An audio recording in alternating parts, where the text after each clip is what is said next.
Which one is this? Wilds. Monster Hunter Wilds. I get confused with the names. Yeah. Now, you guys have been telling me I need to play it. Is it actually good? Should I waste the space on the PlayStation or what? You should waste the space on your PlayStation, and you should also take money out of your wallet to pre-order it. I should pre-order. Yeah, pre-ordering is crazy, man. I don't believe in pre-orders, Okay. but I will pre-order this game. Okay, fair. I mean, if the game is actually good, why not support the people who made it, right? Facts. So, I guess. But, like, could you tell me a little bit about it? Like, what's actually good about this game? I want to say like everything, but clearly we have to, have an episode. So I'm going to get into it. Where do I even begin? So the weapons in the game are completely like, they spicy. They spicy.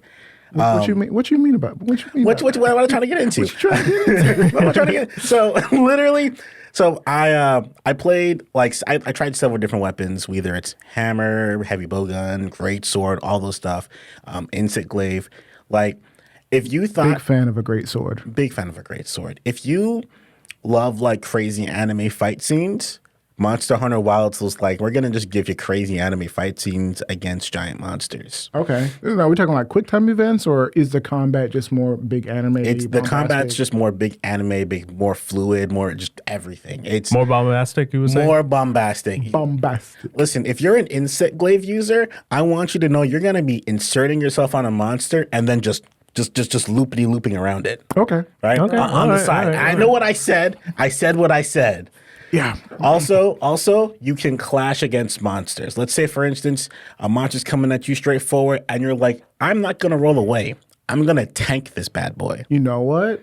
I think that's what these big PvE boss style games have been missing is, if he swipes at me and I swipe at him, I'm just going to eat it. And maybe, if I typed it a little sooner, whatever. But I hate that, if you get mauled, you're going to get mauled and that's it. My thing is, I'm like, don't get me wrong. I love a good parry, right? Just parry and he gets done. But there's just something more just BA about when somebody's just charging towards you and you just meet them head on. And then you're just kind of contesting that territorial ground. I see what you mean by like big anime, like just like power moves clashing. Right. Just being able to tank it. Just tanking everything. It's like your Goku. Yeah, it's like your Goku beam struggle, except you're just using physical beast hands. I might like that even better. So I guess I'll go ahead and download it. Is it still in beta or is the beta over? It's still in beta till the 30th. Okay. So you have until the 30th. Of November? Oh, we have. So there's all sorts of time. Was it the 30th? Or is the game already over? You're talking about like October 30th. I think it might be October 30th. Oh. I have to check. I don't know if he's still, it might be finished by now. I have to check, but oh my gosh. Somebody fact check this. I need fact checks now. I've been lost in the sauce with this game that I haven't even been like processing it. Right? But and we have our amazing fact checker / individual over here giving us the deets, which is great. Thank you, producer. Thank you, producer. So with that being said, overall the game is pretty solid work. I'll tell you this though. Did you play Monster Hunter World? I played a little bit of World. Let me ask you this question. Did you like when they used to cook the food for you in Monster Hunter World? I thought it was fun. It was fun? It was like another thing to do, though, and sometimes I get caught up in the minutia of the things to do. So they brought that back. Okay. And the best thing about this is that they were like, because, it's the beta, so you have a little bit of small things. Uh-huh. Instead of it being like, okay, I just pick a meal and then it just cooks the kind of roughly the same thing, this time I can choose ingredients and the ingredients will show up in the animations. Oh. They actually show up? Yes. Oh, that's cool. So that's good. Yeah. Because, it's not like a set animation. Yeah. So and they have like, for the beta, it's a beta. You have like a limited amount of stuff. So I have meat, and then let's say, for instance, I want to add some honey. Is this a beta or more of a demo? Honestly, I think it say it's a beta, but I think betas are just demos at this point. Yeah. So I'd call it a demo, a beta. Okay. A demo. It's basically a showcase of the game. It pretty much. And to figure out how well it performs and all that. And there's like big multiplayer connectivity. Yeah, multiplayer connectivity. It's crossplay. What kind of beta demo do you know that's crossplay? I can't remember. I mean, they have them, but it goes to show that it's like This came out in October. The release date is in February. Oh, they're really trying to get wow. people on it. And they said, we are so confident in our game that we're just gonna show you this. We're gonna show you this several months earlier in advance. It's like crack. First one's free. Facts. I'm addicted. They got you. They have to peel you off the couch. Oh, facts. All right. So Monster Hunter Wilds, not Worlds, and not what was the one that you didn't like? Was it Rise? It was definitely Rise. And our producer did say that it was in fact October 30th, unfortunately. So that means you guys missed it. What a shame. Hyping people up for something they can't play. Well, it is what it is. It's okay. Was. Well, for people who missed it, at least they know it's good. It's pretty good. If you love Monster Hunter, you're going to love this. You missed it. And I mean, that's okay. Yeah, well, I've been playing a little bit of Call of Duty, a little bit of Dishonored. I'll talk about Dishonored, I guess, later in the Watch Play Vibe segment. And I know you wanted to talk about Like a Dragon, I believe. Like a Dragon. Oh, yeah. No, absolutely. Just a little bit of Like a Dragon in the Watch Play Vibe. Welcome to Arcade Island. This is what, episode 7? We've been doing this 7 different times. What? What? And I'll do 7 more if I have to. Shoot, that's right. Anyways, real quick, if you didn't know, my name's Atlas. That is Cash over there. The one and only. What up, what up? And then the Monster Hunter man himself. The Marksman Crusader. Whoop, whoop. The Marksman Crusader. All right, so we talked about Monster Hunter. I'm kind of excited. I might just spend the money and go ahead and invest in my future. But what have you been playing? A little bit of Call of Duty? Just a tad bit. You just touched it? Yeah, no, because I was curious. Did I saw touch you? Oh, so I saw it on Game Pass. I was like, oh, this is on Game Pass. This is cool. Let me try it out.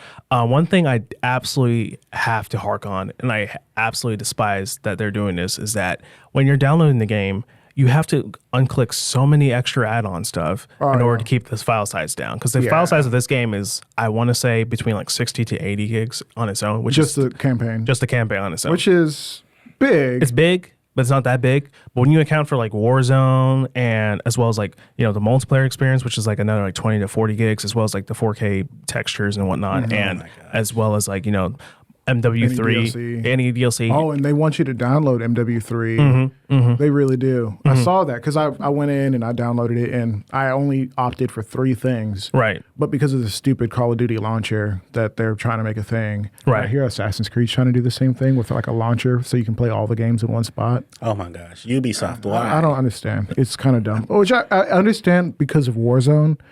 That kind of necessitates having a launcher where you can jump in and play the same Warzone, but different Call of Duty.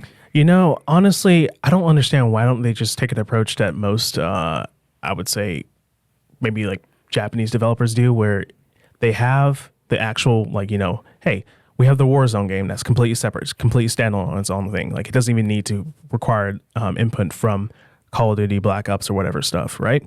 But if you have save data from those games or whatever, like if you have any like your profile information, because obviously there's an Activision account and all that fun jazz.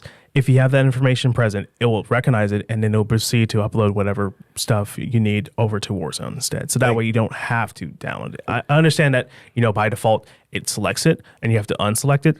But the fact that by default it selects it is a problem to me. I don't like that. I like my space on my hard drive, okay? Right. Just because I have like 8 terabytes doesn't mean I want to spend at least... Come on, bro. Just flexing on these fools. All right. Because for me, I'm just rocking the original one. Yeah, I couldn't justify paying $200 for an additional terabyte when the box itself is $500. Right. And it's like, I'm paying $700 for a box. I should just buy a PC. Honestly. Well, yes, because I'm speaking from the perspective of PC user, but for our console users out there, that's still a large portion of your actual like storage size, like considering 200 plus gigabytes of just game. Yeah, it's a lot. It's a lot. It feels unnecessary. It probably is. Like, if we're being for real, I kind of wish you could maybe. I guess they made it a little simpler. Just like, hey, do you want to like play a downscaled version of this game to preserve your space? And I guess the 4K texture packs, if you don't download them, maybe you don't get them. Yeah, maybe. I also know they do 4K like texture streaming as well to supposedly help with the file size, but. Really? Man, you're not fooling nobody. I think every gen, the storage continues to go up, and I kind of wish they would give you some onboard like hard storage, like not the highest end SSD. It'll keep the cost down, but also give you some extra storage for like some like previous gen games. They don't require the fastest. That said, it's so annoying that Call of Duty, I feel like, is taking a complete advantage of the fact that you get a terabyte or almost a terabyte on most of these consoles, unless you got like the Series S, and then you're screwed. Yeah, you're not downloading it. I'm sorry to That's tell a you. Call of Duty machine. Only Call of Duty. Yeah, it's only Call of Duty. You better uninstall that 2K. You better uninstall that that Madden, that WWE. You know. I mean, yeah, honestly, I'm to the point where I want to be carded out. I saw Black Ops 6. I was like, it's interesting. Maybe I might give it a touch. Maybe I might give it a look. You know. I think you should, if given the opportunity. I'm not saying you got to spend money on it, but if given the opportunity, I think you should play the story because you played the previous Black Ops games. You've played 1 and 2. There's some connecting threads. So Black Ops 1 and 2, is Cold War connected to that at all, or is it? I can't remember. Is it? They did mention the Cold War at one point. So yeah, they did. It's like, yeah, possible. it's not the Cold War anymore. Yeah, it's possible it might be connected. I didn't finish my Cold War campaign. Like, I started it, and then I was just like, okay, onto the multiplayer. But with this one, it's completely the opposite because I hopped into the multiplayer, and I was like, this is fun, but it's super sweaty, and I have to bring out my Pro Controller, or I'm not going to get my slide combos correctly because you have to take your fingers off or your thumb off the face button because that's my configuration is face buttons for crouch and whatnot. Did you say combos? You said combos? You're basically playing combos for your slide. Yeah, it's pretty bad because execution. you can slide, you can do the old. Remember, right. and I think it's Black Ops 1, you could like jump. Oh, like the dolphin dive? The dolphin dive, dives. yeah. So they give you both. Like if you like tap it, you can slide, or if you mash it, you can dolphin dive, or you can slide while shooting, like literally slide aiming down sights to the left. Or dolphin dive to the right. It's crazy. You dolphin dive through a window, turn around 360 as you're diving. Oh. It's super sweaty. It's amazing. It's really, really cool, the things you can potentially pull off, but it's stupid sweaty. So I can't play without my Pro Controller. So what I heard was there's a lot of you COD streamers out there going to be having a bunch of crazy montage clips of, being like Max Payne or John Wick, right? Max Payne, exactly. This is Max Payne. First person? FPS. Oh my gosh. With whatever guns you want. Like it's insane. Which I love Max Payne. Yeah, no. Max Payne was amazing. I definitely have a mixed vibe about that because my issue is that you mentioned like the sweatiness and Stupid sweaty. Yeah, no. And I think that's going to be ultimately what's going to be the downfall of this multiplayer experience as well. Because I mean, it's heading in that direction. The decision to even add in the Omni move in the first place was a bit of a lack of foresight because I thought it felt good. Yeah, no, it was so like it's new, it's fresh. Yes. There's It's a new way to move. Yeah, but think about it this way: in the previous games, we've had options to have increased mobility, increased movement. And guess how? Every time it's been responded to. Oh, this is crazy, man! Like being able to wall run and stuff. That's annoying, man. Being able to do this is crazy, man. I feel like this is somewhere in between, and I don't want to cut you off, but it's like okay. The Modern Warfare remake, 2017? I think it was 2019. 2019, yeah. Whatever year it was. You're probably right, 2019. It felt slower and more like there was weight behind my footsteps. On the boots, kind of. Yeah, boots on the ground type stuff. Yeah. And it felt good. Like if I wanted to creep around and pull out a sniper and boom, mount up, like I felt like I could be rewarded for slower gameplay. Or if I was really fast and I had a build that facilitated speed, I felt like that could be fine as well. What I really didn't love was Black Ops 3, where wall running, we're aiming down sights. Now we have power-ups where we have a bow and arrow, which I hate. For FPS, bow and arrows are trash. Fight me. Fight me. Wait, what about Far Cry bow and arrows? It's different. It's a completely different game because we're not fighting other people. Oh, you're fighting computers. We're fighting the computers, and you're the one with a bow, so right. Especially if you get murdered by a bow, and you're just like, how did they do that? I have a gun. You have a bow. We are not the same. I have a gun. I'm in the camp of, hey, listen, I've seen a bit of The Walking Dead. Daryl is him. Like, he has that thing on him. I'm just saying, like, listen. Daryl has plot armor. Yeah, he has plot armor. Okay. A ton, but yeah. And so do I, because I got the bow and you have the gun. Yeah, okay. No, but in all seriousness, I think it's I do see what you mean. Like it can be a little bit of a head scratcher because you're using very old technology to deal with automatic weapons. Yeah, And I think the bigger point was what you were talking about is, are we going from boots on the ground to ultra fast movement and wall running? Okay, we're not wall running. Okay, there's no jetpacks in this one. Okay, whatever. right. But the movement is so extreme that it's like a deviation from FPS in general. Like if our grandpa, if this is not your uncle's Quake, Right. Even though Quake itself is a very fast paced super boomer super shooter. fast. Yeah, very That fast paced. said, there's less to it. Like if you can master those 4 mechanics, you'll be fine. With this one, it's like add like whatever we had the past 10 years, those 12 mechanics add 6 because now you're on the floor, now you're diving, now you're doing this, and now it's like I guess it's kind of like a evolved version of strafing that you often see in like those arena shooters. boomer shooters. strafing while sprinting while shooting. Yeah. Which Do you sprint like backwards? you can too? sprint backwards. Oh my god! See that? Wait a minute. How do you? I feel like Well, I mean, in real life, you can sprint backwards. you can I mean- sprint backwards, but you're gonna be focused on like your legs the entire. I mean, I get it. It's a video game. It's a video game, so No, that's the question is, at what point do some of the mechanics just like are they just going to be there? They study everything, right? They have Right. the right to look at your Xbox to see what kind of inputs you're using, see what abilities, what guns, all the different stuff. I'd be curious to see the numbers. How often are players sprinting backwards versus Wow. turning around? Yeah, versus just turning around. I feel like a lot of console players will probably sprint backwards. yeah, And a lot of that's PC slower. players are just gonna turn around. just for flick They're it. just going to sensitivity. flick their wrist one time. Yeah, and just jet. So whoop, jump scare. Right. But I don't know. So that's the question is, are we taking movements that are completely unnecessary, which are adding additional stress to the average, 9 to 5 guy who's trying to hop on and enjoy a session? GG's, guys. So I actually had a buddy of mine who was just like, they just need to make like a 9 to 5 lobby for a bunch of 9 to 5 guys. No, and I a said, 9 to 5 lobby. and I said that'd be a terrible idea because what's gonna happen is that the streamer sweats are gonna go to the 9 to 5 lobby, and that's where they're gonna make their money. Well, it would be one thing because apparently with the multiplayer, this is what people are seeing. And I didn't play enough multiplayer to really see this, but you play really good in 1 or 2 matches, they're going to bump you into the pro lobbies. Yeah, with the skill based matchmaking. Skill-based matchmaking, which in some way it's good. I don't want to just beat up on people who can't play, except when I do. If I'm feeling bad about myself, my wife just yelled at me. I'm going to go beat up on some 12-year-olds, who've never played the game, who have never played the game. That said, just in reality, like I want I want like 1 or 2 guys on the team to be good and carry some of the bad, some of the, they can't play. You don't want 24 kills and everyone else has like 2. Right.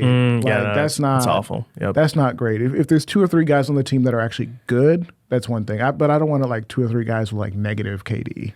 I would say that what they should really do is, and maybe they have is, there are probably billions of people playing COD. Or not billions, but millions of people playing COD. Right? Yeah, I mean, how many copies did freaking Horizon sell? Was it 10 million or something like that? 50, About roughly 20? we had a guy say something along those lines. Yeah. But literally, like, if there are probably like a few million people playing during that time, how many of us are going to be like, yeah, we won like 2 or 3 matches and then we just put ourselves in the same match lobby so everyone's kind of on that even fighting field, right? Yeah.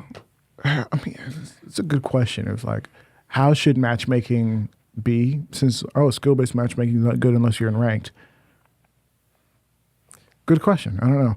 Who wasn't Ubisoft's first-person shooter? What was that called again? Rainbow Six, Rainbow Not Six. Rainbow Six. The new one that it's like a hero shooter, but it's not. X-Defiant. X-Defiant, yeah. That one apparently didn't have skill-based matchmaking, and the lobbies were all sorts of weird. Like you would go in, and there'd just be sniper mains just like tearing your skull open. Oh my goodness. And at some level, I'm just like, hey, they're clearly much better than me, and there's 6 of them in here. See, what I would just do is that I would just go invisible because they have that one guy that just goes invisible, just sprint across the map with a shotgun. and then you just wait. Hey, Oh my modern gosh. problems, modern solutions. Yeah, you're not wrong. You're not wrong. And then that makes sense. And then you get like a message being like, "You suck," or a little bit more not YouTube friendly words being said at you. Dude, I used to when I used to play a lot of Madden. Every once in a while, you would get a direct message from people, like if you lost real bad, or if you beat somebody up, like spamming up a certain play, just kind of cheesing it. They'd be like, "You're so trash. 1v1 me, bro." Bro, one time, one horror story. One time, I got invited into a party chat like mid game. And no. it was a little weird. Dude called me some names that I can't repeat on this podcast. You thought you were in an MW2 lobby, huh? Right, like, bro. Like, Was that the Sea of Thieves one? no, that one that was funny. That was like inappropriate but funny. Yeah, that was inappropriate funny. I'll say that. I'll take it. There's this inappropriate and funny, and then there's just, oh my goodness, have you considered seeking help?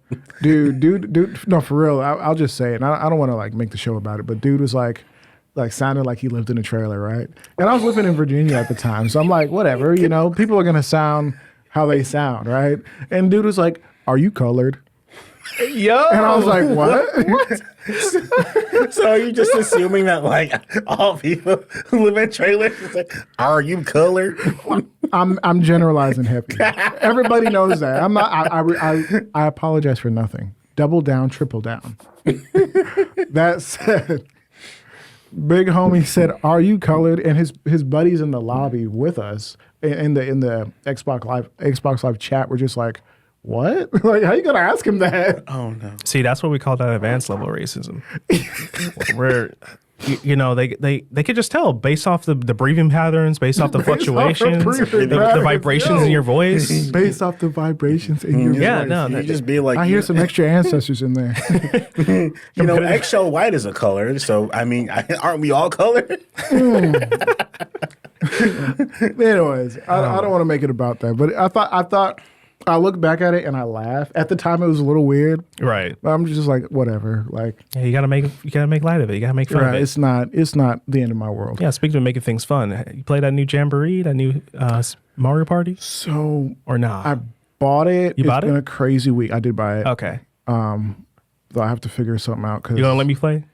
Yes, I'm gonna let you play. All right, bet. What you talking about? I should have brought it. My dumb Honestly, self. yeah, why My didn't you dumb bring it, self bro? didn't Bring it. Honestly, what will just happen is, Did you buy like a cartridge or the digital version? I bought the digital. Digital, So okay. If you come by later, we can play. All right. Well, I what know just you guys happen is have we'll all you just guys have assemble at some point sometime this week, Yeah. and we'll just grab a bunch of people and we'll just play it. Yes. It'll be great. So what I did play on it is because I had my 4-year-old with me, and she wanted to play. She wanted to play Mario Kart, which is definitely 4-year-old friendly with the auto go and auto steering, right? I mean, so just because Mario Kart is friendly to young ages doesn't mean it's friendly for me playing against young people. Because I don't care who you are. I'm going to smoke you. You're going to catch these hands, so to speak. That's fine. Look They at just you don't want to. exhibiting They just don't Satan want pride. to. They would just want to finish the race. Yeah, you know they what want I to mean? be able to finish race. But yeah, Yeah. you're absolutely right. They don't want to be sitting there just idling into a corner. Participation trophies Right. are delicious. And they'll even turn you around if for some reason you got to spin around. So See, back in my day, we didn't have that option. right. You just spun around in one circle. And even then, you know what we will usually do? We usually gave you the Mad Catz controller, but it was unplugged. The Mad Catz controller. Oh, Do boy. they still make those? They do. They actually I don't know if they're good now, but they were infamously like, yeah, that is the scummy controller. You never want to have that controller. Yeah. Like don't That don't off-brand get caught- That off-brand controller, don't yeah. get caught with one of those. Oh man, controllers are so funny. We could have a whole episode about controllers and the input lag and We should Dragon just- Ball Z's input lag because I experienced what you guys were talking about. Oh, you finally experienced it? Yes, we will talk about DB Super Sparking Zero, excuse me, but because I beat the Great Ape. And, Oh, you finally did? Yeah, I did. But you were asking me about Jamboree. Didn't play much of it. I Yeah. did play some of the extra modes because they did a really good job of not only just having standard Mario Party but having different modes. There's one where you can take the Joy-Cons and like fly around. Oh, that's so funny. Dude, it's like really blissful. And there's like free fly, and then there's like game modes. He has no enemies. he's just in his element. Dude, it's fun. It's easy because my 4-year-old who can't really play video games like that, she was able to play, and she had so much fun. It was just like, okay, cool. This is something I can put on and this is something that she can ask for, and it's not too hard for me to assist her playing. Yeah, it sounds like they actually seem to have mastered the formula, because I remember when they first dropped that. Was it Super Mario Party or was it Mario Party Superstars? Superstars. There was Super Mario Party. Okay. I think it was Superstars. Superstars was the first Switch version, and people were not a fan of that. I thought it was fine because that was my first Mario Party where I actually understood what was happening, because the previous ones, like Mario Party 64 with like the space map, that was interesting, but I never really like fully understood it. Like nothing, I don't have any fond memories of it, which means I had a bad time with the game. Right. Which is, I guess is fair, because at the end of the day, it doesn't matter what Mario Party you hopped in. If you hopped into a Mario Party and you played, at the end of the day, you played Mario Party. If you know the experience of looking at your family, your siblings, your friends, all these other people, and These loved ones, and you feel nothing but vitriol and hatred, right? then you played Mario Party. Oh yeah, yeah. That's there's a few games that are like that: Mario Party, Mario Kart, Uno, yep. Monopoly's on that list. Monopolies. But Smash Bros. Smash Bros. Is there, but Bros, Smash yeah. Bros. Is slightly more advanced, as in it's very simple on its face. But once you play against a sweaty, it's bad. I think it's easy for people who don't play games to get sweaty at Mario Party. Yes, absolutely. Especially when you steal stars from people. Stealing stars, it's such a It's a decision. horrible. It's It's a a business decision. decision. It definitely is. It I definitely would is. consider stealing stars a war crime. That's just me personally. I'm Geneva sorry. Convention. Yeah, I'm bringing in the Geneva Conventions. If we're stealing stars, I mean that's like mustard gas level. For me. Hey yo, I'm just saying. he said. I'm not a big fan of people who steal stars. I'm also not a big fan of the participation awards. If you got last place, you deserve it. Okay, that's on you. Don't give you no extra stars. None of that. in the Mario Party, because Mario Party, the problem with this first Switch outing for Mario Party is the online connectivity was just for mini games. You couldn't actually play Mario Party with a friend, and that's stupid, especially during COVID. Are you kidding me? Oh my Are goodness. you kidding me? I should be mad at my friends. I paid online. $60 to not play with my friends online in a connected world. Gotta be drinking. Like, what's happening here? Yeah, sipping too many farts. Bro, stop. That said, the second version where you, but those were like older maps, some of the older game modes, some of the textures and graphics looked older or dated. Right. And that kind of bothered me, considering there was like quality of life features like, hey, do you want a buddy in this game? And they brought that feature back for Jamboree, where you could go in and get additional players to run around the map with you. You could see all your favorite players and they can give you additional roles and stuff. That was a fun feature. They took that out for the classic. It was like a remake of some of the older maps and like 100 mini games from like older titles. Right. This new one, I don't know that they brought any old mini games in. It looks like all new maps. So there's like 7 of them, which is good. Way more than the previous games. A lot of game modes, which is amazing. Although I just haven't fully played the game yet, so I have to. All right. How's the music? The music is iconic, bro. When you hop into the map, and this is how you like get in, because in the first one they made, it was like, here's the plaza. You just run around the plaza. Right. This one, you're in a hot air balloon. Hot. Oh, okay. Yeah, going on a vacation spot. Oh, right? okay, That's kind of the vibe, right? Right. And on this island, here's the playing Mario up. parties. Over here is a Bowser's like volcano thing where you can go fight Giga Bowser. I gotta know. Is Bowser still trolling? This one's not actually Bowser. Oh, okay. So you're fighting okay. a Giga Bowser that who's the wizard on the what's his name? I should know It starts this. with a K, I think. Starts with it. A wizard that starts with the name with K. No, so it's the wizard in the throughout the Mario series, the Mario franchise as a whole. Yellow, And blue. Yeah. And typically they have they use their abilities to make like Bowser bigger or to Yeah. revive him or whatever. Yeah. So it took a non-Bowser character and turned it into like this mega Bowser that's like big as a volcano. And now you have to fight that guy. Okay. And this is just a mini game. Right. Like that you can just play whenever you want. Like Right. it's like a whole game mode. And there's like a few other game modes that you can play just for fun instead Okay. of just playing a full Mario Party, because those things take way too long. Oh, Like if you can play a 30-minute Mario Party, that's too short. 45 minutes to an hour, good. Hour and a half, 2 hours, might be too long, but you'll be exhausted. That's a marathon. That's when you're in the end game and you're fighting to win. Like you bet something, you put it on the line. You're like, we're playing like 2 hours of Mario Party, Right. to ensure victory. Right. If I don't leave hey. with like 10 stars, then what am I doing with my life? Oh yeah, you failed. You failed. Quit. Yeah, just quit. Uninstall the game. Because at that point you're just playing with like real life stakes. It just happens to be Mario Party. Speaking Right, of real we'll play life for stakes, pinks, you know? like at that point, what are we doing? Like season 2 of Squid Game or something like that? Pretty much. But I'm excited for this game. I think it's gonna be good. There's Mario and Nintendo, Mario Party. They will always get my money. There's certain Mario games like Mario Rabbids or whatever. Not interested in that at all. Oh, you ain't messing with the Raving Rabbits, you know, the little boy, the launcher machine or the washing machine, and to use it for time travel. Maybe I'm missing out, but okay. I don't want to say you're missing out per se, but there is a type of like whimsy and stuff with their games that you're like, this actually is pretty okay. How about this? I will say, the XCOM style games, like specifically the Mario plus Rabbids Kingdom Battle and then Mario plus Rabbids Sparking of Hope, like those games are actually gas, and I'll defend those games, despite like the weird branding and all of that. Those games are gas, and they're actually funny. I'll have to let you boot it up because I'm assuming you at least own one of those. Oh, I own both. This guy. Hey man, listen. Both. BOAF. Yeah, both of them. Both of them.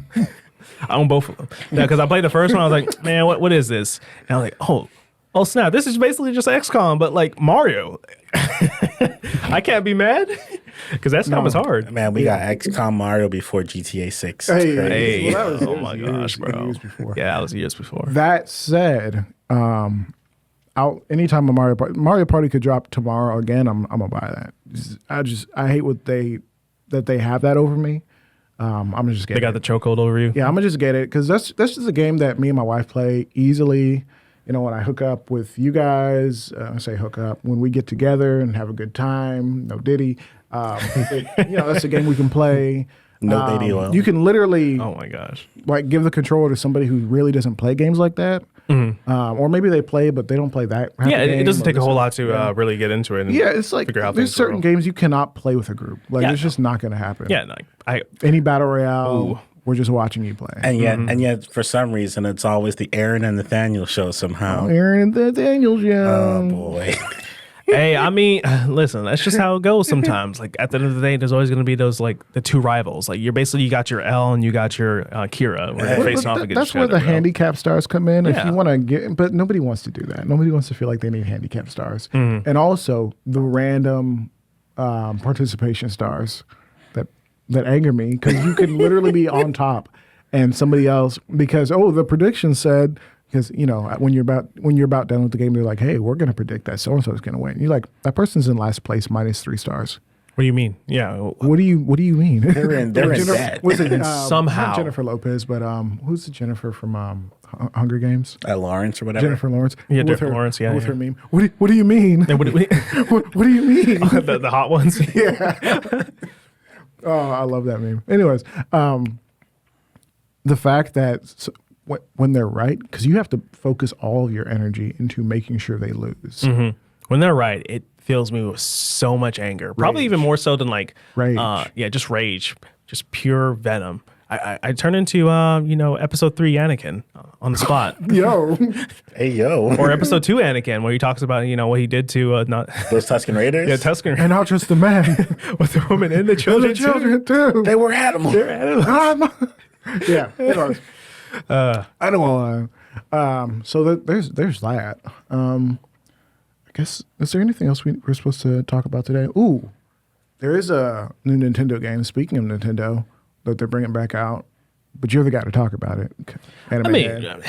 just a tad bit. So I don't know if y'all know anything about this small little indie series known as Xenoblade Chronicles, is whatever. But I've never played a Xenoblade Really? game, so you're gonna have to kind of like walk me through Okay, what it's okay. about, just like lightly. Don't go too hard, and Oh then my tell gosh. me why it's important that this new one's come out. Because I watched the trailer, it looked really in depth, like the world building, and I was just like, that might be a little overwhelming for somebody like me. So the funny thing about X is that it sort of is like a departure from most of the Xenoblade Chronicle games, where it instead of like you just being sort of quote unquote boots on the ground with a sword and your allies and you're going JRPG style and you're just whacking on some kind Turn-based? of turn-based. Well, it's Not exactly turn-based per se. It's more so that active, like, action where things are happening, but you have auto attack on, and you can throw in your unique special moves and stuff. Like very akin to like a MOBA per se, or like yeah. But what's interesting about this is that you have access to mechs, and the worlds, at least in this game, are so much bigger. In fact, like it was one of the more Xenoblade Chronicles X. It was one of the more, I guess, overlooked Xenoblade Chronicle titles, simply because it didn't follow any of its other like predecessors or even the successors, even though it is technically like sort of a spin-off title, quote unquote, right? But that being said, no one in their mama thought it would ever come to the Switch. We've wanted it to come to the Switch, but no one thought it would because it was just too big. There's just too much going on. So it's really cool to actually see not only is it coming to the Switch, but they're getting like a revamped definitive version. So it was on the Wii U specifically. So it was on the Wii U, which was not the most powerful system. No, it was far from that. So why would that be too big to come to the Switch? Or just a big title? Okay, like no one's going to work on it or what? Yeah. It's just a really massive title. And sometimes because games are so like weirdly coded, it can also present issues. Because I know, for instance, Metal Gear Solid 4 still hasn't been, properly ported over. They're going to port that to the Xbox, but because of the Xbox's smaller disc sizes, right, back on the 360, right, they didn't do it. And I think that was also a Kojima decision. Yeah, because they actually had it ready to go. I know that because I watch a lot of Metal Gear stuff. Hey, okay, all right, look at you. Look at you becoming a gearhead. It's a problem. Yeah, that being said, I would say like the main premise of like Xenoblade is that, hey, you get this real cool looking sword. At least the first game, you get a cool sword. The sword has the ability to essentially grant you the foresight into the future, and you're using that to essentially change and shape your future. And in the end, you end up fighting God. Just your casual JRPG stuff. Right. JRPG. You do that. What's up with the Japanese and wanting to fight God? Something about like, so for them, it's. I don't want to like put words in their mouth per se. Sure.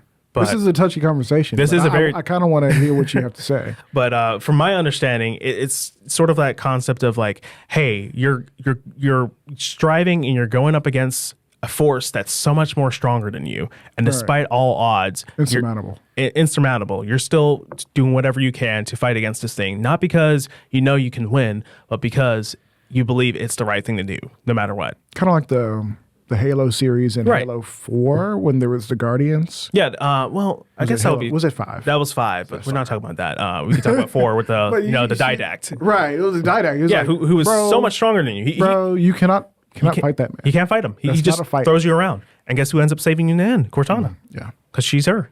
Yeah.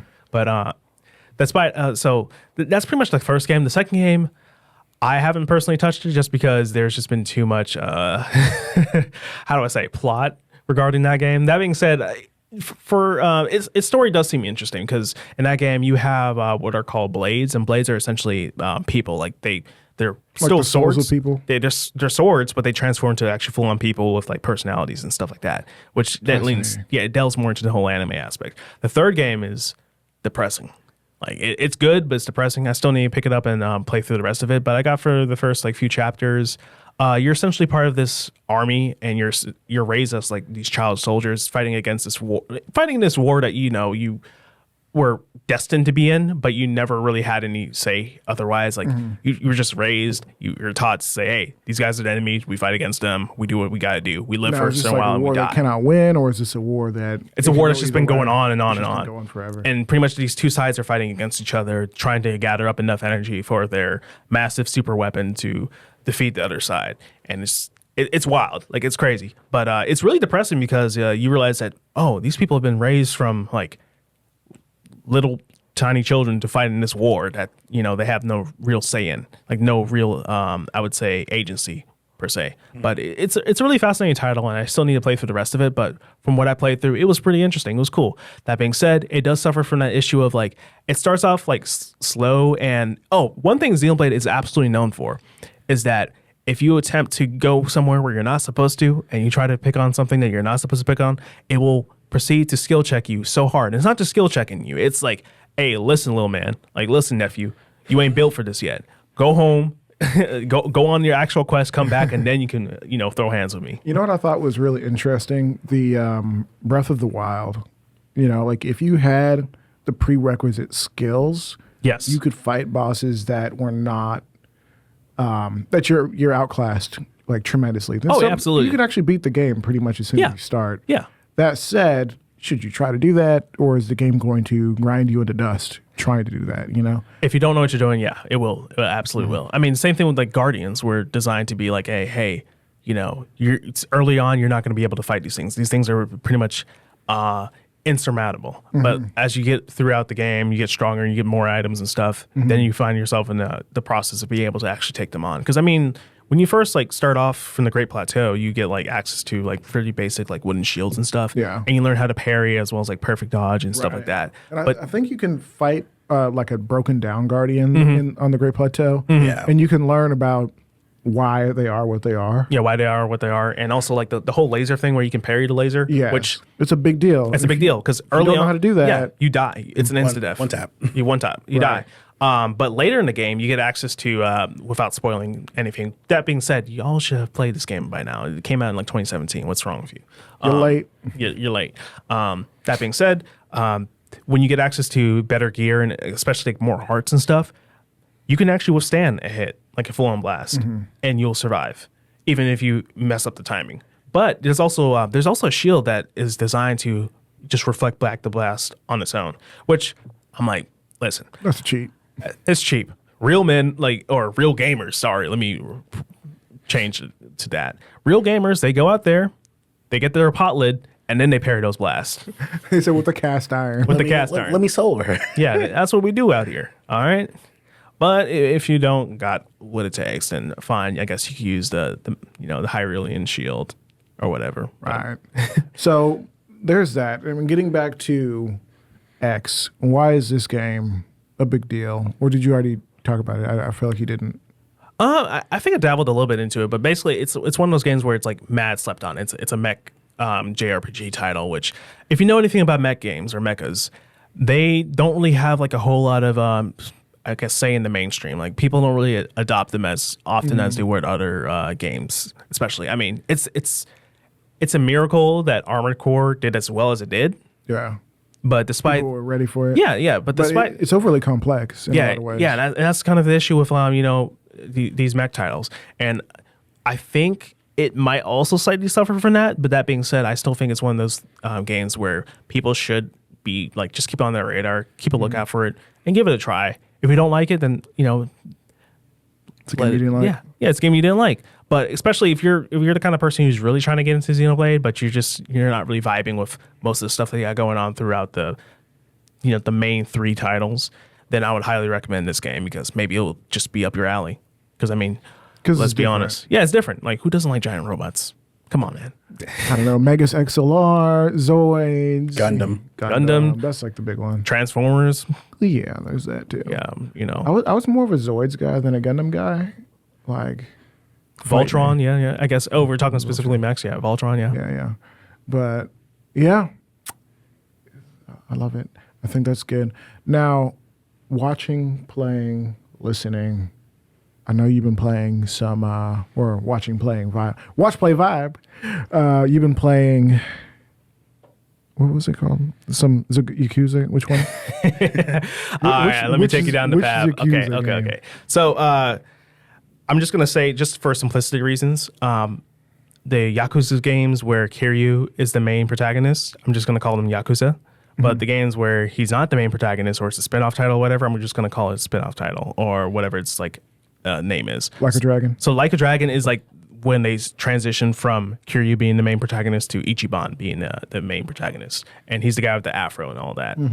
So that being said, I recently got back into playing the Yakuza series. I played through 0. I beat that game. Love it. It's an amazing game because you get to play as 2 different protagonists. You get to play as Kiryu and you get to play as Majima.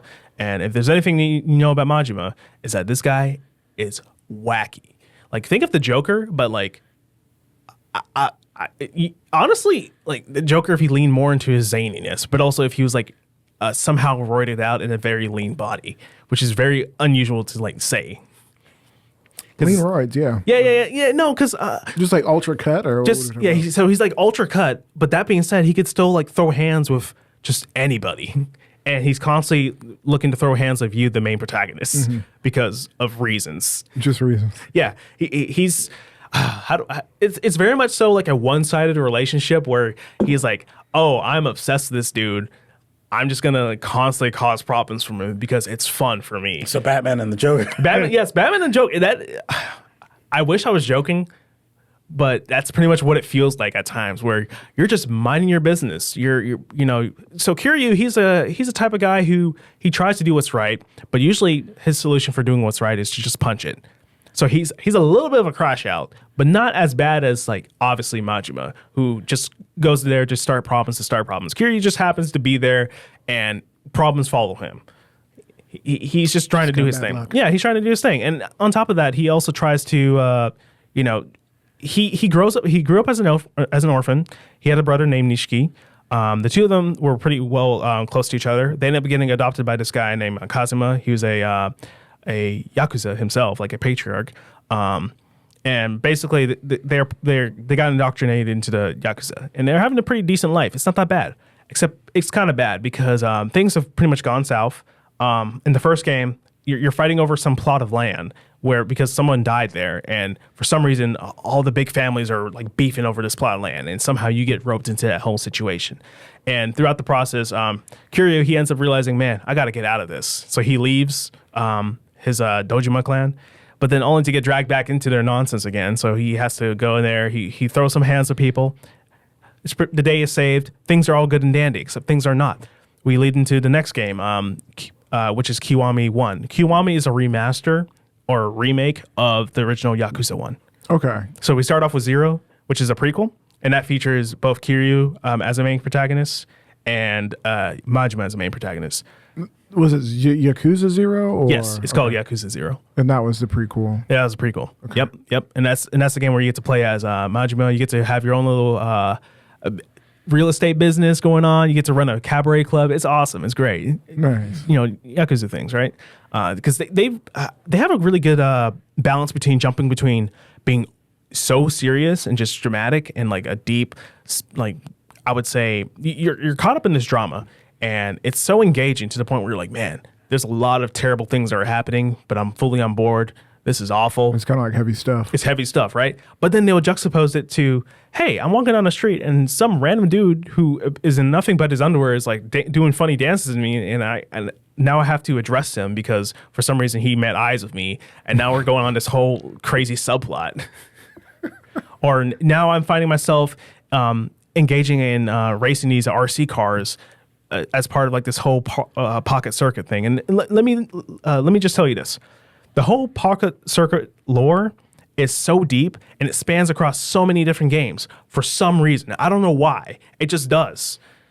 Because for whatever reason it does. It's just a part of the game. It's just part of the game. Like is it part of real life, or is it just a game thing that they? So it's a mini game that you get to go engage in, but there's characters who are part of that, who are part of this mini game this like story where you go to play the game, and as you proceed to play the game more and more, you're getting more engaged in whatever story that's going on with these characters, and you're developing relationships with all these different characters as well. And they're in multiple titles. Yeah, and this is throughout multiple titles where this exact like sub story, this subplot is going on. Wow! And there's so many different like mini subplots that either tie in and continue to go on throughout the games, or they're their own standalone thing. But despite them being their own standalone thing, it still stands out, and it's just so bizarre. And it's the best way I can explain it is that if you guys know what JoJo's Bizarre Adventure is, it feels like that, but slapped in to a hyper-realistic looking game where you have a bunch of dudes who at any given moment will rip off their shirt, start yelling and screaming, and start beating the snot out of each other because it's cool and hyper-masculine. Okay. Right. That's video games, right? Right. So you've been playing which one? So I recently beat Kiwami 1, and that game was a roller coaster of just emotions and stuff. So Would pretty you much, recommend okay. it? Yeah, yeah, absolutely. Without spoiling too much, the main premise is that your brother has seemingly committed a crime, and you take the fall for him. So you go to prison for 10 years because you're 10 years. Yeah, 10 years in the slammer, right? Oh, yeah. And you come out. I don't know about all And that. this is all occurring between like the 80s, the 90s, and the early 2000s. So you come out, the world has changed drastically. You now have access to like a pager, like a phone kind of thing. and you learn that your brother has changed quite a bit, like significantly so. He's become a lot more colder, a lot more ruthless. Oh, I'm like he's on. He left the business. Yeah, no. He's on some timing, and then throughout the story, you learn that some serious stuff happened to him, and it led to him just cracking under pressure and being forced to change to be someone he's not supposed to be. Because he was always the more, I guess, softer, more emotional, connected one. But not only did he change because of events that occurred throughout previously, but in addition, he also changed because of this girl that he liked a lot who wouldn't see him that way, but she liked the main character, Kiryu. So he was a little bit jealous, you know? Yeah. That being said, he's one of the main antagonists for the game. And on top of that, Kiryu's having to not only get dragged back into this whole Dojima clan issue, but he's also having to deal with like some... so he ends up fighting this little girl who... You said fighting or finding? Finding. Oh, okay. Like emphasis on find. He finds this little girl in this bar that he goes to, that he frequents a lot, and he discovers that around her are a bunch of dead bodies, and this poor girl is holding a firearm. Now, you may be wondering, did she kill them on her own? No, she did not. She was probably just told to hide, and things went down. That being said, he helps her, and he's trying to discover where her mom is. He learns that her mom is dead, but it turns out her mom's not actually dead. She's actually alive, and she's been posing as someone else. And this is all stuff that gets like revealed like towards the end of the game, and you're like, what is going on? Spoiler alert. Yeah, no, spoiler alert, right? Jeez. So it sounds like these stories are actually kind of good and super intricate. And maybe a little heavy for people who aren't looking for story-rich games. Yeah, if you're not looking for like a really deep story-rich game, I wouldn't recommend it. If you're not a big fan just of play like GTA or like just hop in and just cause chaos. Like so, I would recommend it. It's best enjoyed starting from the beginning, so that way you can actually understand who these characters are, why they act the way they do, and what's causing them to constantly get dragged into the issues that they deal with. So yeah. That being said, I highly recommend it. I'm currently playing through this Kiwami 2, which is the remake of the second game, Yakuza 2. And that one's been pretty hectic. Like just in the first like 4 chapters, I end up having to get dragged back into this nonsense once again because one of the clan patriarchs, he ends up getting shot at a graveyard and he dies, and he leaves me behind with some note talking about, hey, we need to make an alliance with this other clan. I'm like, all right, fine, I guess we could do that. nice. So I'm out to go make an alliance with this other clan. I end up running into this guy who's known as like this dragon of this other location. I'm like, well, dang, that's tough, because if you don't know anything, Kiryu, he's known as the Dragon of Dojima, which isn't just like any name that you can just give to anyone. He earned that through the actions and stuff that he's done. He's basically him. And so when I meet this guy, I'm not even trying to cause problems. I'm just there. And he's like, hey, I heard you're the Dragon of Dojima. I'm the Dragon of this. And there can only be one dragon. I'm like, oh, come on, man. Now we're going to have to throw down. Now we got to fight. Now we have to test. But skipping past that, I go and I meet this the family patriarch of this other clan, and I offer him this alliance between the two clans, and we broker a deal, and he's like, hey, 50-50? He's like, yeah, that sounds good. Now, is that a choice that you made in the game? Or this is the choice that Kiryu made. Okay, the character. The story. This is the choice that he makes. And he's like, okay, this is good. This is cool. And things are going great. But then, lo and behold, the doors get kicked down. A bunch of mobsters, like a bunch of Yakuza, they run in, and they're saying, hey, this is a coup. And lo and behold, the same guy that you were talking to earlier, the dragon guy, he comes in, and he's like, yeah, I'm staging a coup. I can't let you do this. I can't let you slide. I'm like, why are you like this? So he ends up capturing... His name is just chaos. Yeah, he captures the patriarch. I got to fight through hordes of dudes, just slamming them through walls and stuff. By the way, the he actions are the absolute epitome of like this game series in a nutshell. So the he actions are basically these overdramatic anime-esque style like takedowns or executions, so to speak. And by the way, Kiryu doesn't kill people. But in these heat actions, he pretty much does. There's no if, and, or buts about it. He does it. Like, for instance, he will grab a guy, open a car door, slam his head in the car door, and then proceed to kick the car door while this guy's head is in the car door. Or he will take a guy and just curb stop him. So the official lore is he doesn't kill people. He does not kill people. But Batman blew up a building. He doesn't kill people, and he doesn't hit women. And then he says, now talk. But there was a scene. Yeah. So people are pretty much dying, but they're not dying, all right? So he's just going through like hordes of men, just beating his way through all these dudes, which is great because it just feeds into that whole like hyper like fantasy experience of like, oh man, I'm him, I'm the main character, right? And he eventually comes across this dragon dude, and he beats the snot out of him. His buddy that he went in with earlier, who's trying to get revenge because of the stuff that this guy did, He ends up getting beat up, and you're like, well, snap, this guy's kind of sad. It's whatever. So anyways, fast forward, you leave, you're starting to head back, and as you're heading back, you learn that the Millennium Tower, where it's a pretty important tower throughout the series, but one thing you have to know is that this tower is cursed. And when I say cursed, it's cursed for all the wrong reasons. For some reason, almost in every single game, there's something terrible that goes down there, no matter what. So it's in every game, pretty much. Every game, there's something going on. In the previous game, it got blown up and it got assaulted and stuff. I'm like, why? Like some secret, like Japanese Defense Force group showed up. Not them specifically, but like some other secret force showed up, and a bunch of the CIA, whatever, they showed up. Oh, apparently the CIA is in this game. Not in this game, but I think the next one. That being said, one of the titles. Yeah, one of the titles. I don't remember which one. But yeah, a bunch of crazy stuff happened. But in this game, just within the first like 4 or 5 chapters, you get news that by the way, at midnight it's going to be fireworks. And you're like, wait, what? What does that mean? And lo and behold, at the top of the building, you see this office get blown up. I'm like, what? Huh? What are we doing? Okay, so you've been playing the snot out of the Yakuza series. Oh yeah, no, it's awesome. It sounds like you highly recommend it. Highly recommend it. The story goes crazy. Yeah. That being said, there has been a show that came out, and let me tell you something. The show is nothing like the games. It is a crime drama, but it has none of the charm that the Yakuza games have. So skip it. Yeah. So my opinion is like, it's okay. But if you want the game series for what it really is, just play the games, or even just watch playthroughs of the games. What's fun or funny is we run into, like, oh, this thing is based on that, like Dragon Ball. What was the name of the show, the movie that they made?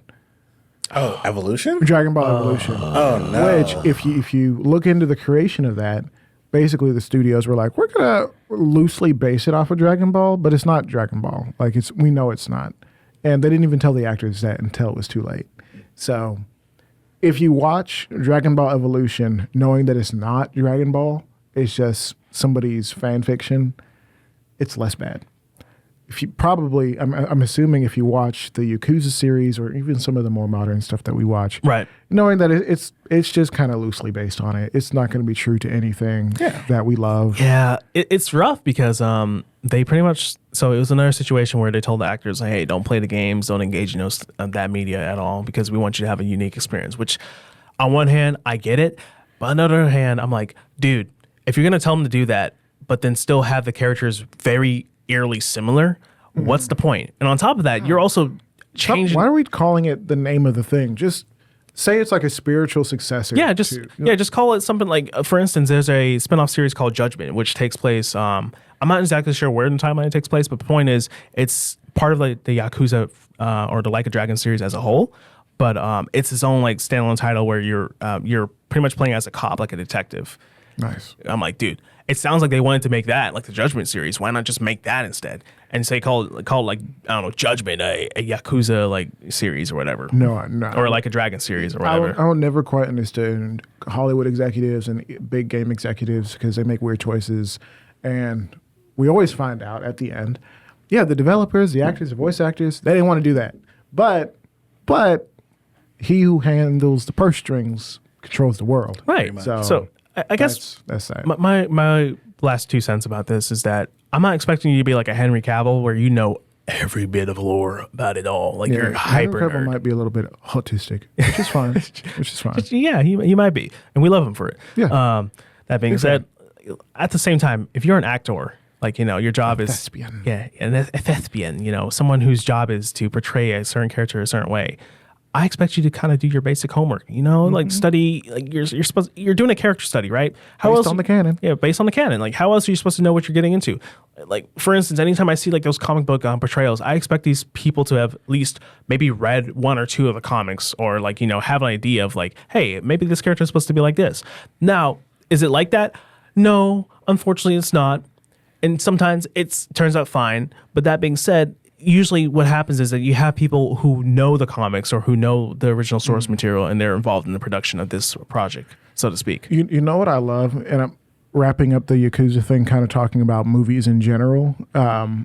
Planet of the Apes. I never watched the originals or even the kind of the... Oh, you never? No, I've never seen the... I've seen like clips of the originals. I would recommend like at least watching the first original movie. And I want to, because I feel like just based on some of the clips I've seen, there's got some charm to it and maybe some good storytelling. But Kojima was actually saying that MGS1 should be remade at some point, but he's not going to do it. And whoever does it, they should do it in the same way that you would go and remake like Planet of the Apes, where it's a completely different story, Right. but it still holds a lot of the same messaging and charm and themes, and maybe some of the same characters. It's like Metal Gear Solid 1, like Yes. Shadow Moses. Yes. Oh. Yeah. And so I thought, man, that's really interesting, especially as a creator. It's your baby. And he's like, yeah. Well, and he said that he really liked the way that Planet of the Apes was remade for the more recent one, like Rise of the Planet. Yeah. Right. Like, the idea that you can take a franchise, start it over, tell a completely different story, really, but tell a story that's true to the nature of the thing. Not like Dragon Ball Evolution, which was a complete departure. Like, it's not the same thing at all. Right. Yeah. And really should be deleted from, the archives. That's it. Oh my gosh. Yep. I'm sure there's somebody who likes it, which I'm not going to be mad at them. I just think they should probably watch Dragon Ball for real, and they'll be disappointed. Listen, don't mess with us Dragon Ball fans. We don't even watch Dragon Ball. So, here's I guess the next part. I wanted to ask you what you've been watching, playing, or listening to. Oh. Anything good? Anything juicy? Juicy. So overall, I've been actually watching two things. Two? So one of them has been actually Hajime no Ippo, the boxing series. Oh, you got into it? Yeah, I got into it. I was What like, episode are you on? Is that a boxing anime? It's a Because it sounds like It's boxing anime. Yeah. It's There's an anime for everything. I think I'm The like English episode- translation is, I think, Fighting Spirit, but no one says that. Everyone says Hajime no Ippo. It sounds cool. It sounds colder. Yeah, I think I'm currently like on episode like 27. Okay, you got further than me. So like pretty much like he just finished the whole like Rookie of the Year series part. Which my gosh, that was wow. I'm like watching this anime and I'm like, man, I need Ippo to like lock in. He's only got a few seconds left. Like, bro, I need you to lock in right now. And then and my favorite thing about that anime is he is such a humble character. It is really one of those things where it's just like he had no friends to begin with. And he ends up finding himself going to this gym, which I think a lot of young men can relate to, is you go to a gym, you find a bunch of positive role models, and literally like you end up becoming a better person for it. And for that, I'm just like, that is such like a good like message, because like there's a lot of like male role models that are not really like expressive in today's media than we have previously, where you're just a bunch of guys growing up, but overall total like you just you give that young guy a positive outlook in life, and you end up boosting his confidence, right? That's what that anime really kind of just shows for a lot of it. The other thing that I love about that is his rival. A lot of like anime rivals can be like jerks, and they're like, oh, like I don't like you, I hate you, whatever. Right. And then maybe eventually, like you may have some sort of respect for him. Ippo's rival, oh gosh, I can't remember his name, but he's actually like a good rival for Ippo. They don't have like any animosity towards each other. There's no like malice. It's not like Yeah. I guess Vegeta and Goku or like OG Krillin. OG Krillin was a menace, by the way. Yeah, facts. he's like, hey man, like we boxed. I thought you were kind of a rookie, but you have a lot of potential, and I respect that about that. So I wanna Breaking the mold a little bit. Yeah, he's like, I want to fight you later on. But like even like the simplest thing. So like Ippo would go and be like, all right, I don't know anything about boxing shoes. And he was about to buy these overpriced boxing shoes. And he like his rival showed him, was like, don't get those. Those are expensive and they're pointless. Here, take these. They're cheaper and they're gonna have better use for them. And I'm like, oh, this is great. This is good, So I've been watching that. It's been a really good anime. Another thing that I have been watching, which I've been kind of doing this thing where I watch a series with my wife, and she my wife. And we recently had watched Owl House. We finished Owl House. Now we're watching Gravity Falls. Oh, wow. Falls. Going back. I actually What are you watching on Hulu or? Disney Plus. Technically, it's on Hulu. Is it on Hulu? Is I it? mean, I guess it would be on both. I mean, I because guess Hulu some and both. Disney Yeah, is the both. same. Because I always knew Gravity Falls existed, and I know there's like Wait a minute. Are you paying for Hulu and Disney Plus separately, or do you have this No, we have the dual the- subscription? Okay, good. the dual subscription. Ads or no ads? Oh, no ads. Of course. We don't believe in ads. What is it? What are Why am I ads? paying for ads? We're already paying. Why would we pay for ads? See, that's one thing I can never get behind with Amazon Prime Video's new subscription service. Dude, Because because they didn't used to have ads. No, they didn't. It was gas. It was great. I was watching stuff like Carnival Row, you gotta know. pay more. But then now I'm like, why is there an ad in my, you know? Because they're 30 greedy. Yeah, I know. It's great. It's crazy. So literally the most part about it is that we've been watching Gravity Falls. It's been great. I never used to watch Gravity Falls because, you know, I just never got around to it. It's not like I hated it, but there's like this large fandom of Gravity Falls fans, and they like have these bunch of like alternate universes and comics and all that. So you know how it Fan is. theories. Yep. Fan theories. Yep. And it's one of those shows that's really like your fan theories could actually be like actual true theories because there's so much mysteries that go on, and apparently there's like a lot of like Easter eggs and tidbits that you might not even notice. So overall, it's been a pretty solid experience. It makes my wife happy, and I enjoy also watching it too. So it's kind of like a win-win. My wife. So My wife. So I would definitely recommend watching the show if you haven't seen it yet. Yeah. It's a good mystery, a good thriller, and you got two kids that are a bunch of goobers that kind of just enjoy life. So that's always been a plus. The games that I've actually been playing, so I've actually been, with the exception of Monster Hunter Wilds, which good game, pre-order it, do it. I've actually been playing a lot of Just Cause 4. Oh, nice. Yeah. 4? Michael Bay Simulator. You know, I played all of them. I have yet to play 4. So now There were some things Okay, I liked about 3 way more than I liked about 4. Just some of the movements and Yeah. whatnot. But I think 4 kind of upped the ante in a lot of ways. 3 is definitely kind of one of those things where it's like I like 3. I'm kind of getting into 4 a little bit more, slowly but surely. So it's been okay. And another game I have been playing is Dying Light again. I love me some Dying Light. So that's kind of been good. Which when I kind of played Dying Light, I was like, oh yeah, this is kind of good. And then I I thought about it for a second, and then I played Dead Island 2 to kind of you know vary and see things. And then I realized that that Dead Island 2 and Dying Light 2 kind of have a little bit of a similarity. But I guess they're from the same company. So those have been my things. So that's good. That's good. Now, just to wrap up, because I think the computer's overheating, I'm running into... I stopped playing Metal Gear for the week because I've been geeking out on Dishonored. I beat the game. I haven't seen you play a lot of Dishonored. Like it pops up on my Steam. I need to set my Steam to private because I don't need people knowing exactly what I'm playing. I'm going to judge you every time you play a game. That's what's up. Right. Play something kind of weird. Just super sus. Yeah, you just play Doki Doki Literature Club. Hey, you know, I'll be surprised because I don't think I have it currently in my library. So if it's there, I'm gonna be definitely like eyebrow raised. If you want to play Doki Doki Literature Club and you have a PlayStation, it is currently on PS Plus right now. It is. Fascinating. It's a great visual novel. Y'all should try it. You're totally not gonna get traumatized. Totally not traumatized at Yeah, all. no. So, beat Dishonored, beat it on low chaos. I didn't Nice. kill a single boss in the entire game. Nice. I non-lethaled every single one. What about Granny? Well, I did kill her, yeah. I don't think there's a non-lethal for Granny. Oh, I mean, there's the option to either side with her or not side with her. Well, I guess if you side with her, you don't kill her, and then she kills the other guy. Yeah. Or does she make you kill him? I think she makes you kill him, and you end up like causing plagues because she's, you know, bad. Yeah, so I didn't do that. Good. Okay.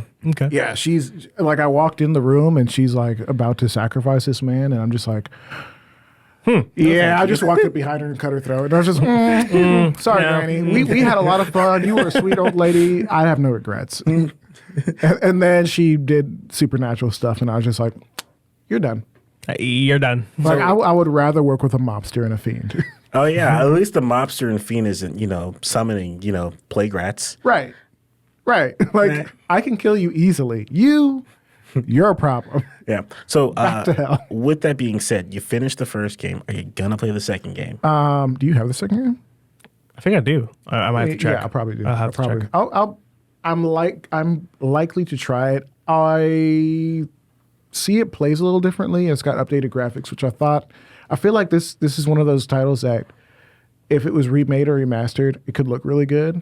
Although there is a charm that you start to feel in it after a while of realizing, oh, some of these textures and shadings, they're classic, and the game plays really well. Oh yeah, runs at 60, it feels good. I will tell you this: the game was pretty much in that era where they're the dual protagonists, where you choose either one. Yeah. So you can play as Corvo, but for a first-time playthrough, I would recommend not playing as Corvo.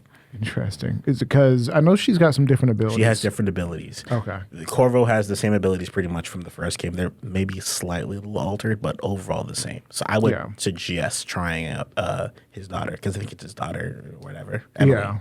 Yeah. You know what? I'll tell you this. The game, just as a quick synopsis, the game is really good. You start. It does a little bit of that stupid tutorial thing where it's like, hey, do this and do that. I'm just like, I don't want to do that. I want to play the game. And then after the first little bit, it jumps you into it. And I almost never felt like I needed to skip a cutscene. The only thing I did skip was a stupid amount of reading. Because there's so much reading in the game. Some things I'll read, like if it has a good title, good hook. But other than that, I'm skipping most of the reading, listening to the audio tapes. I'll go through, play the game.